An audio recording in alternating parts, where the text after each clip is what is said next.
5 orang warga Libanon tewas dan 4 lainnya terluka dalam serangan udara Israel di Tyre Deba, Libanon Selatan.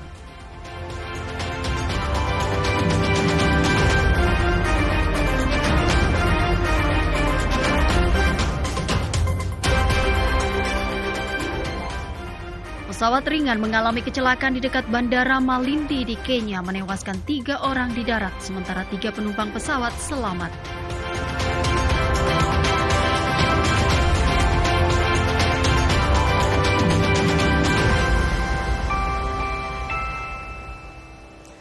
Selamat malam pemirsa, Dunia Dalam Berita kembali menjumpai Anda dengan beragam informasi dari berbagai penjuru dunia. Malam ini bersama saya Happy Kuritman. Selain 2 informasi utama tadi, tim redaksi kami juga telah menyiapkan serangkaian informasi penting lainnya yang telah kami rangkum dalam Menit Utama. Menit Utama Dunia Dalam Berita kami awali dengan informasi serangan Israel ke Libanon Selatan dan Yaman. Militer Iran mengungkap keberadaan fasilitas rudal bawah tanah, kebakaran hutan di California, Amerika Serikat, dan kecelakaan pesawat di Kenya dan Amerika Serikat.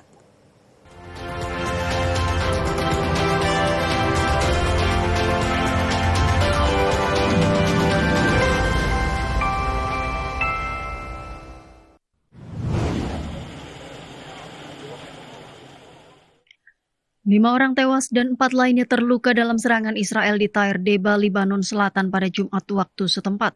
Militer Israel berdalih melakukan serangan udara terhadap kendaraan yang membawa senjata yang digunakan oleh pejuang Libanon Hizbullah dan menyatakan terus berkomitmen pada kesepakatan gencatan senjata.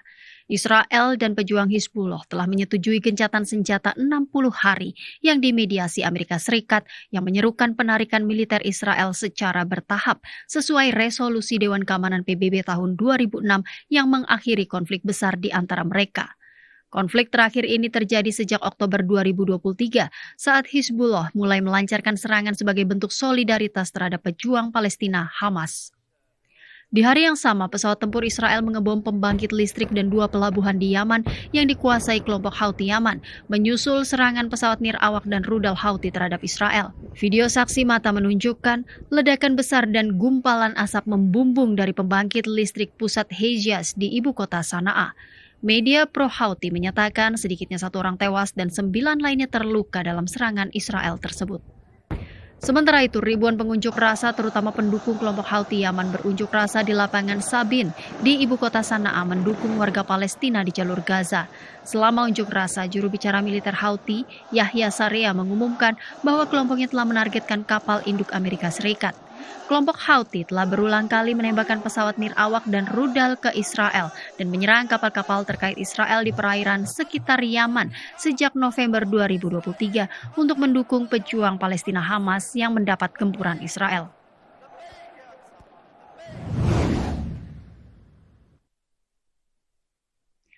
Militer Iran mengungkapkan fasilitas rudal bawah tanah mereka. Rekaman yang disiarkan media Iran menunjukkan Komandan Korps Garda Revolusi Islam Jenderal Hossein Salami memeriksa fasilitas rudal bawah tanah tersebut.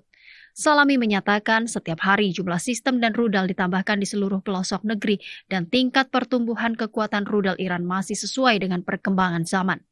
Militer Israel Oktober lalu menyatakan jet tempur mereka telah menuntaskan serangan terhadap pabrik rudal Iran dan target militer lain di dekat Teheran dan di Iran Barat. Namun Iran menyebut serangan udara Israel hanya menyebabkan kerusakan terbatas. Ketegangan di kawasan itu meningkat sejak pecahnya konflik Israel dengan pejuang Palestina Hamas yang dikhawatirkan akan memicu konflik lebih luas yang dapat menyeret kekuatan global dan membahayakan pasokan energi dunia.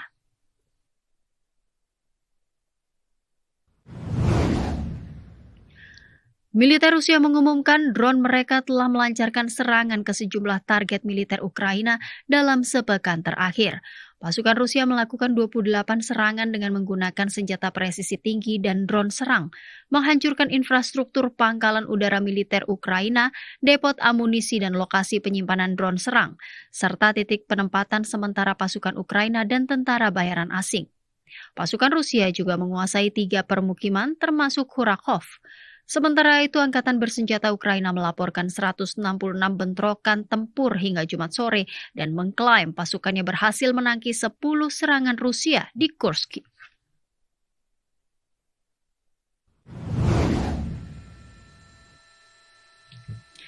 Kebakaran Palisades membakar Los Angeles secara dramatis pada Jumat malam waktu setempat, sementara petugas pemadam kebakaran berupaya mengendalikan penyebarannya. Kendaraan tanggap darurat berjejer di sejumlah jalan dan helikopter menyemprotkan bom air ke api yang melahap pegunungan Santa Monica di California. Kebakaran Palisades telah memaksa evakuasi baru. 6 kebakaran hutan yang terjadi bersamaan telah menghancurkan kawasan Los Angeles sejak Selasa 7 Januari, menewaskan sedikitnya 11 orang, merusak dan menghancurkan sekitar 10.000 bangunan. Kawasan pantai California Selatan termasuk kawasan elit Malibu dilanda kebakaran hutan yang tiada henti yang menghancurkan banyak rumah di tepi pantai. Hampir semua rumah di sepanjang Highway 1 hanya menyisakan rangka baja dan material tahan api dengan asap yang masih mengepul hingga menimbulkan risiko kebakaran baru. Perintah evakuasi dikeluarkan dan peringatan dikirimkan ke perangkat seluler mendesak warga untuk segera mengungsi.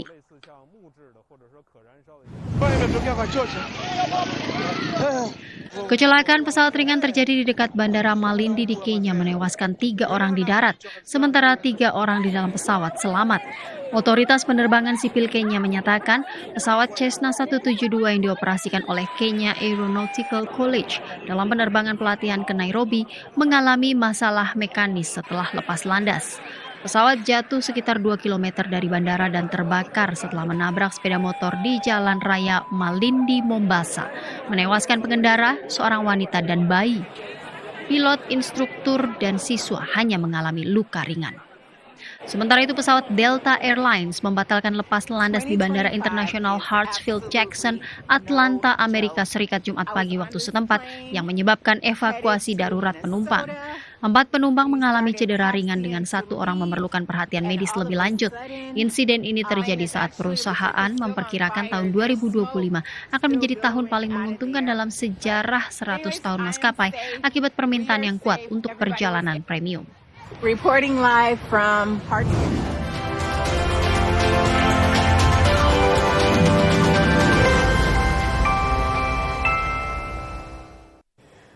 Dunia Dalam Berita masih akan kembali dengan informasi lain, di antaranya jumlah warga Palestina yang meninggal dunia akibat serangan Israel di Gaza jauh lebih tinggi dari yang dilaporkan oleh otoritas kesehatan setempat. Informasinya usai jeda berikut ini.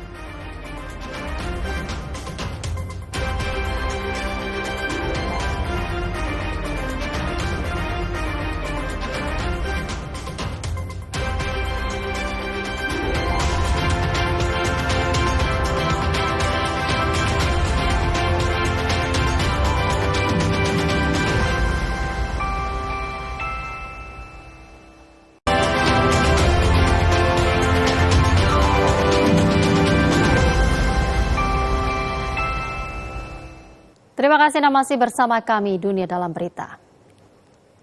Hasil penelitian menunjukkan jumlah warga Palestina yang meninggal dunia akibat serangan Israel di Gaza jauh lebih tinggi daripada yang dilaporkan oleh otoritas kesehatan setempat. Kematian tersebut diakibatkan sejumlah faktor seperti terganggunya layanan kesehatan dan penyakit menular. Otoritas Kesehatan Gaza menyatakan sedikitnya 46.006 warga Palestina meninggal dunia dan lebih dari 109.000 warga lainnya terluka sejak Oktober 2023. Namun hasil penelitian terbaru yang diterbitkan oleh London School of Hygiene and Tropical Medicine di The Lancet menunjukkan bahwa jumlah warga Palestina yang meninggal dunia kemungkinan jauh lebih tinggi daripada yang dilaporkan. Hasil studi itu juga mengungkapkan bahwa sekitar 64.260 warga Palestina meninggal dunia akibat cedera traumatis sejak 7 Oktober 2023 hingga 30 Juni 2024. Jumlah kematian ini lebih tinggi sekitar 41% dibandingkan 37.877 kematian yang telah dilaporkan oleh otoritas kesehatan Gaza di periode yang sama. Para peneliti berpendapat perbedaan jumlah korban meninggal dunia ini disebabkan oleh rusaknya infrastruktur medis di Gaza serta banyaknya warga yang kekurangan makanan dan air bersih. Merebaknya penyakit menular terjadi di tengah blokade dan serangan udara yang dilakukan tentara Israel. Tindakan Israel tersebut semakin memperburuk situasi di Gaza. Organisasi hak asasi manusia pada bulan lalu menyoroti bahwa Israel dengan sengaja memutus akses air bersih di Gaza sehingga mempercepat penularan penyakit. Hal ini berpotensi menyebabkan ribuan kematian warga Palestina.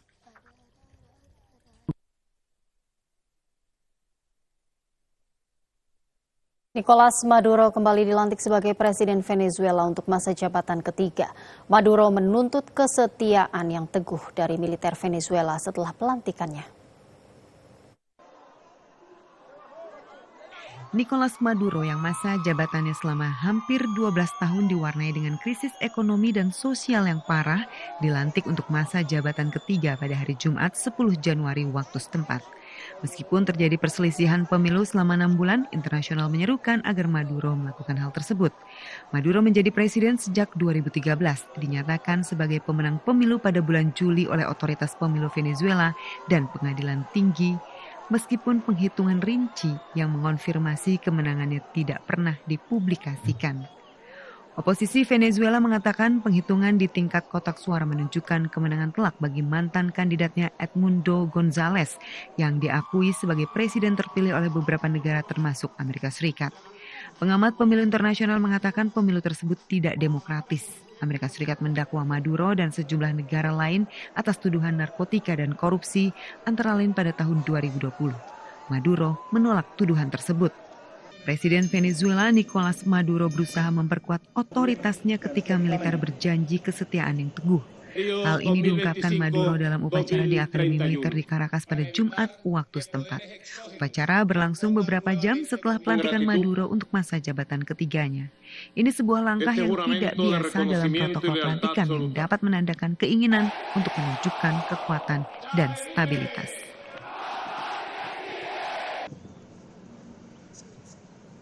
Pengamat dari University of California, Los Angeles atau UCLA menyatakan masalah keterbatasan air menjadi kendala dalam pemadaman kebakaran hutan dan lahan di negara bagian California. Sementara itu, Presiden Amerika Serikat Joe Biden menegaskan pemerintah akan memberikan bantuan penuh terhadap negara bagian California yang terdampak karhutlah. Petugas pemadam kebakaran berhasil memadamkan 2 kebakaran hutan yang terjadi di Los Angeles bagian barat dan timur pada Jumat waktu setempat. Namun mereka menghadapi sejumlah kendala, salah satunya keterbatasan air. Pengamat dari University of California Los Angeles atau UCLA, Edith de Guzman, menyatakan para petugas pemadam kebakaran yang memadamkan kebakaran di Palisade harus menghadapi hidran yang kering dan tekanan air yang rendah karena topografi wilayah tersebut yang bergunung-gunung.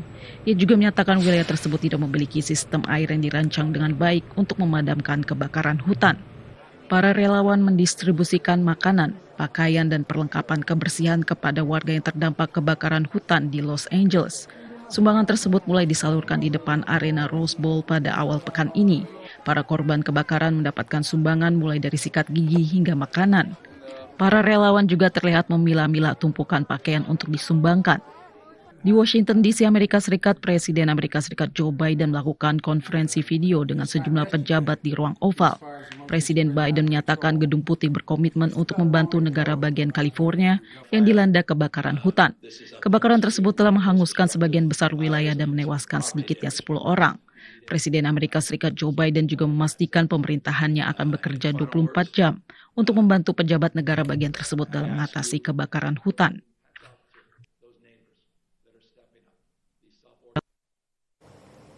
Para migran menghadapi suhu beku di Ciudad Juarez, Meksiko, mendesak Presiden terpilih Amerika Serikat Donald Trump untuk memperhatikan mereka. Banyak migran yang tertahan dan tidak bisa menyeberangi perbatasan karena terkendala izin dan rencana kebijakan imigrasi Trump. Para migran menghadapi suhu beku di kota perbatasan utara Meksiko, Ciudad Juarez, ketika menunggu kesempatan untuk menyeberang ke Amerika Serikat. Rekaman menunjukkan migran berkumpul di sekitar api unggun untuk menghangatkan diri sepanjang malam yang bersuhu dingin. Seorang migran asal Venezuela berharap Presiden terpilih Amerika Serikat Donald Trump memperhatikan perjuangan para migran ketimbang berfokus pada penggantian nama Teluk Meksiko menjadi Teluk Amerika. Migran Venezuela lainnya, Luis Alonso Martinez, mengatakan tidak terbiasa dengan cuaca dingin sehingga perjalanannya menjadi sulit. Luis bahkan mempertimbangkan untuk kembali ke negara asal mereka seperti kebanyakan migran lainnya. Selain karena cuaca dingin, para migran juga tidak memperoleh izin dan karena rencana kebijakan Donald Trump. Ada ketidakpastian di antara para migran menjelang janji Trump untuk menindak tegas imigrasi dan khawatir akan semakin sulit mendapatkan suaka. Trump telah berjanji untuk memperketat kontrol perbatasan dan penegakan imigrasi, serta meluncurkan operasi deportasi massal pada hari pertamanya sebagai Presiden Amerika Serikat. Dunia Dalam Berita masih akan kembali dengan informasi lain, diantaranya Aston Villa menang dramatis 2-1 atas West Ham United di laga putaran ketiga Piala FA di Stadion Villa Park, Birmingham, Inggris. Informasinya usai jeda.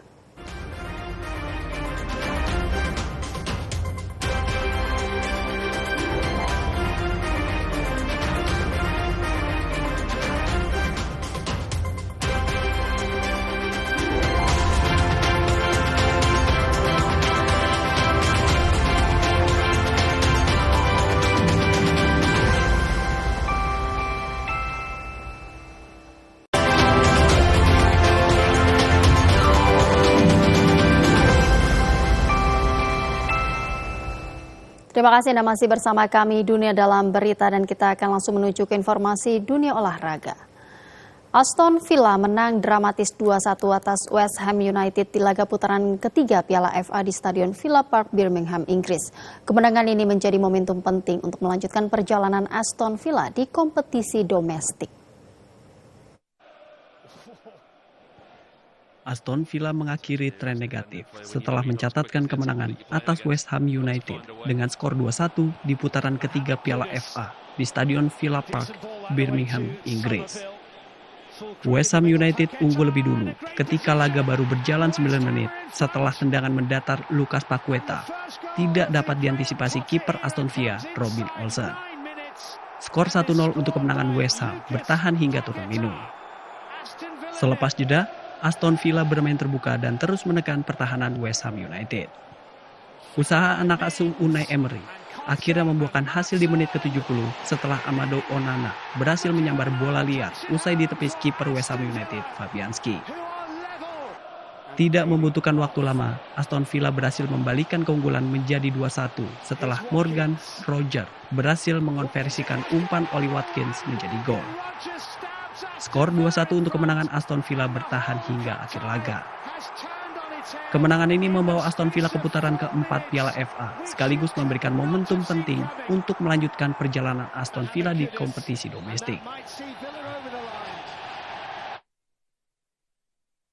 Bayer Leverkusen melanjutkan tren positif setelah mengalahkan Borussia Dortmund 2-3 di pekan ke-16 Bundesliga Jerman. Kemenangan ini juga membawa Bayer Leverkusen mencatatkan 10 kemenangan berturut-turut di semua kompetisi. Bayer Leverkusen mencatatkan 10 kemenangan berturut-turut di semua kompetisi setelah mengalahkan Borussia Dortmund dengan skor 2-3 pada pekan ke-16 Bundesliga Jerman 2024-2025 yang berlangsung di Stadion Signal Iduna Park, Dortmund, Jerman. Tim tamu membuat kejutan ketika laga baru berjalan 25 detik setelah tendangan keras Nathan Tella bersarang di gawang Dortmund. 6 menit berselang, Leverkusen berhasil menggandakan keunggulan setelah Patrick Schick berhasil memanfaatkan umpan Piero Hincapié. Dortmund berhasil memperkecil ketertinggalan di menit ke-12 usai Patrick Schick memanfaatkan kesalahan pemain belakang Leverkusen. Patrick Schick kembali mencatatkan namanya di papan skor pada menit ke-19 setelah menyambar umpan Jeremy Frimpong dari sisi kanan. Skor 1-3 untuk kemenangan Leverkusen bertahan hingga turun minum. Selepas jeda, Dortmund yang bermain tertekan mampu memperkecil ketertinggalan di menit ke-78 setelah Serhou Guirassy berhasil menjadi algojo dari titik putih. Skor 2-3 untuk kemenangan Leverkusen bertahan hingga akhir laga. Hasil ini membuat Leverkusen berada di posisi kedua klasemen sementara Bundesliga Jerman dengan raihan 35 poin. Sementara Borussia Dortmund berada di urutan ke-6 dengan raihan 25 poin. Para pengunjung Kebun Binatang Nasional Smithsonian di Washington DC, Amerika Serikat mulai 24 Januari ini dapat melihat pasangan panda raksasa menggemaskan Baoli dan King Bao. Dua panda yang tiba pada Oktober 2024 ini mampu beradaptasi dengan baik terlebih di musim salju saat ini.